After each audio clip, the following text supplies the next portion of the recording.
Invite your fans to create user-generated content and reward them with SocialToaster contest points with our Pick Challenge feature.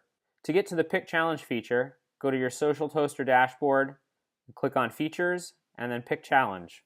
Click Add New Challenge, then fill in a name for your challenge and a hashtag for the challenge.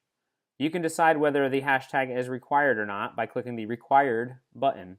Pick challenges require a start date and an end date, and the number of points that your users will receive when they submit an entry. Finally, you have the choice whether to moderate your entries and approve them before they appear on your pick wall, or allow all entries with the hashtag to approve on your pick wall. From there, you'll click Save, and your pick challenge is ready to go. To add the Pick Challenge feature to your SocialToaster program page, click on Design and then App Factory. Once the App Factory loads, click on Page and Homepage Logged In. From there, click on Page and scroll down to Pick Wall. Click on Pick Wall and it will automatically create a Pick Wall page for your program. Once your Pick Wall is set up, click Publish and your changes will be saved. Remember, if you need any additional help, be sure to reach out to our help desk at support@socialtoaster.com.